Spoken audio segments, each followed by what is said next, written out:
Apakah Anda pernah merasakan perut Anda terasa penuh? Seperti diisi oleh balon gas dan perlahan-lahan memaksa untuk keluar melalui kerongkongan? Mungkin Anda mengalami gangguan asam lambung. Asam lambung merupakan cairan asam alami yang diproduksi untuk mengaktifkan enzim yang berguna untuk pencernaan. Namun, pola makan dan gaya hidup yang tidak sehat seperti makan yang terburu-buru, tidur setelah makan, hingga kebiasaan merokok dan alkohol dapat meningkatkan produksi asam lambung yang berlebihan. Kenali gejalanya berikut ini.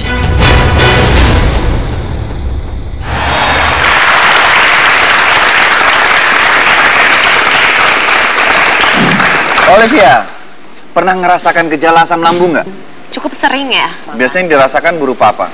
Muntah, mual, atau nyeri di tempat tertentu? Sampai muntah sih enggak, tapi lebih merasa kayak gas yang naik sampai ke atas dan rada perih.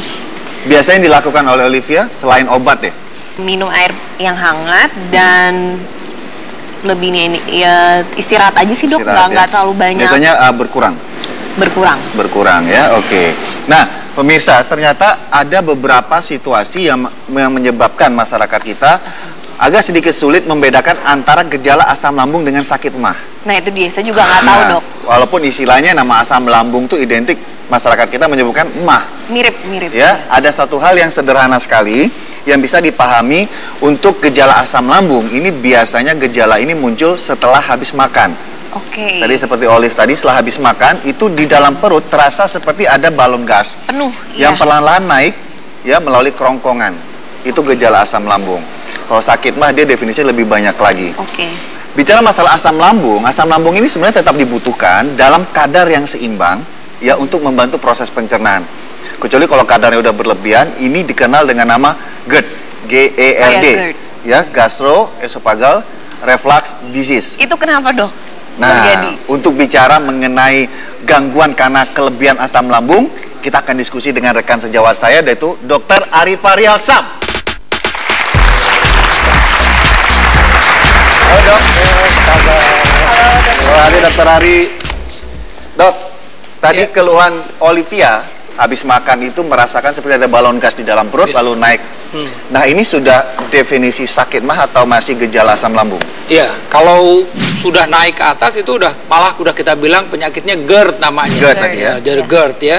Jadi rasa kembung tadi ya, rasa gas itu, kemudian juga asam lambung naik ke atas, kadang-kadang bikin panas dada itu. Panas dada, mulut pahit. Itu memang asam lambung yang berlebih-lebihan. Nah, secara normal mestinya asam lambung nggak naik. Tapi jangan-jangan mungkin juga ada gangguan klep di kerongkongan ya, di perbatasan kerongkongan antara kerongkongan dengan lambung, atau lambungnya itu lama kosongnya. Jadi kalau lambung itu lama kosong, asam lambung yang sudah berlebih-lebihan itu gampang naik ke atas. Biasanya juga ada kaitan dengan jenis makanan tertentu nggak? Yang jelas makanan-makanan yang mengandung kafein ya, kopi. Nah, itu tepat ya. Kemudian juga alkohol. Kemudian juga ada makanan-makanan yang membuat pengosongan lambung kita itu menjadi lambat. Jadi seperti coklat, keju, nah gitu. Nah, bagaimana? Ya, jadi bagaimana dengan asam pedas? Nah, asam pedas ini kalau memang sudah ada luka, asam pedas itu yang memperberat kondisi lambung tadi, kondisi lambung yang sudah luka tadi, makanya menimbulkan keluhan yang tidak nyaman, tidak enak, gitu. Karena tidak semua gejala kayak nyeri di bagian perut, sakit, panas itu adalah gejala asam lambung. Apakah ada gejala lain yang spesifik untuk gejala asam lambung? Ya. Oke, tadi keluhannya seperti itu. Jadi rasa nyeri di daerah ulu hati. Kadang-kadang masyarakat bilang, oh itu karena asam lambung. Belum tentu. Belum tentu. Karena apa? Karena kan sebenarnya di daerah ulu hati kita itu ada organ-organ yang lain. Apa dari pedunya, kandungan pedu, apa dari liver, atau bahkan ada dari bagian bawah jantung itu kalau dia kebetulan ada penyempitan di sana, itu bisa menimbulkan nyeri yang hebat. Gejalanya seperti orang kena asam lambung yang tinggi, itu sebenarnya serangan jantung gitu loh.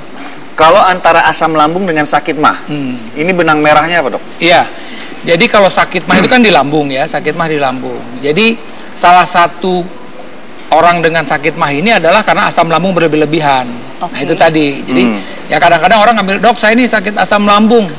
tinggi, itu sebenarnya karena sakit mahnya itu gitu. Situasi yang Olivia bahwa dengan mengkonsumsi air putih hangat kemudian istirahat, keluhan ini berkurang. Nah, iya. Atau beberapa case atau kasus masyarakat mengkonsumsi obat untuk menyeimbangkan kondisi asam. Iya. Nah, ini apakah misalnya situasi yang dilakukan oleh Olivia atau ada obat untuk yang gejala asam lambung dan gejala ini berkurang, berarti itu sudah layak dikatakan aman? Iya, jadi biasanya kalau ada pasien-pasien bilang, "Iya dok, saya asam lambung tinggi, tapi kalau saya minum antasida, minum air putih, teh manis misalnya, susu gitu, lebih enak rasanya." Nah, itu jangan-jangan memang karena asam lambung yang tinggi. Jadi pada saat dia minum air putih, kemudian minum obat antasida misalnya, itu menetralkan asam lambung tersebut. Tapi produksi asam lambungnya tidak ditekan oleh obat-obat tersebut, oleh makanan tersebut. Saya mau nanya dok, kalau anak-anak bisa nggak ya dok kena penyakit asam lambung atau mah? Jadi bisa kena semua, anak-anak ya? juga bisa. Saya cenderung sekarang mendapatkan anak-anak 12 tahun, 13 tahun itu udah mempunyai masalah dengan lambungnya. Itu tadi, karena ya pola makan, ya fast food, belum lagi cenderung anak-anak kita ini kan juga seneng yang pedes-pedes ya. Bicara masalah makanan nih Olivia, kita ingin memberikan beberapa tips untuk pemirsa di rumah dan juga di studio, beberapa makanan yang sebaiknya dikonsumsi dan sebaiknya dihindari, terutama untuk penderita dengan gejala asam lambung. Yuk, Dokter Ari sama Olive ke sini, ke meja. Ini ada beberapa sumber makanan yang bisa mengurangi gejala asam lambung saat asam lambung itu terjadi. Ini adalah yang pertama adalah susu ya dok ya? Susu, tapi ini susunya mesti yang susu yang low fat iya. Jangan susu yang full cream, karena kalau susu full cream kan lemaknya tinggi. Justru nanti akan membuat rasa tidak nyaman itu. Mungkin perihnya hilang sebentar, tapi begahnya atau kembungnya jadi berkelanjutan terus ya. Betul. Lalu air putih hangat, ini standar yang sudah harus dikonsumsi saat kondisi tersebut terjadi. Nah, ini yang harus dihindari. Yang pertama adalah keripik. Asinnya tuh. Asinnya ini yang merangsang produksi asam lambung semakin berlebihan ya. Lalu kemudian kebiasaan makan Anda yang terburu-buru, misalnya ditunggu janji sama teman atau gimana, ya wah makannya cepat, punyanya juga cepat. Ini juga bisa mempengaruhi ya dok ya? Mempengaruhi, menyebabkan gangguan pencernaan gitu. Nah, di sini ada yang namanya penyedap rasa atau MSG, ya. Ini juga bisa menyebabkan asin juga. Asin. Lalu beberapa buah-buahan yang asam. Ya, asam. Seperti lemon, jeruk, ya, kemudian stroberi juga kadang asam. Kalau asam.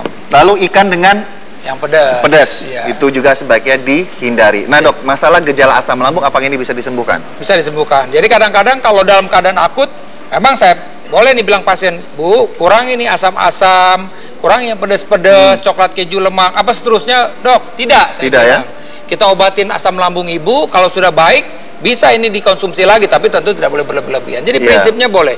Gaya hidup tadi, gaya hidup kita, ya kan asam lambung tinggi ini juga selain faktor makanan tadi, mungkin juga minuman, juga faktor stres. Betul. Belum tentu semua asam lambung itu karena telat makan. Iya, pengendalian diri itu yang penting. Nah, masalah kesembuhan tentunya selain Anda bisa lakukan terapi pencegahan seperti yang sudah kami sampaikan tadi, ya.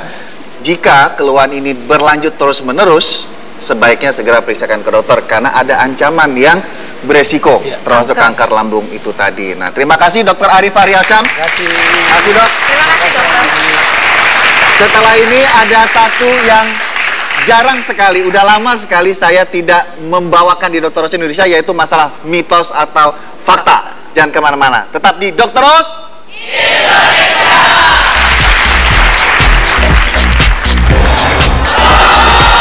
Benarkah sayur bayam bisa beracun jika sering dipanaskan? Temukan jawabannya sesaat lagi. Kenapa? Dengan proses pemanasan ini biasanya kandungan vitamin dan mineralnya mulai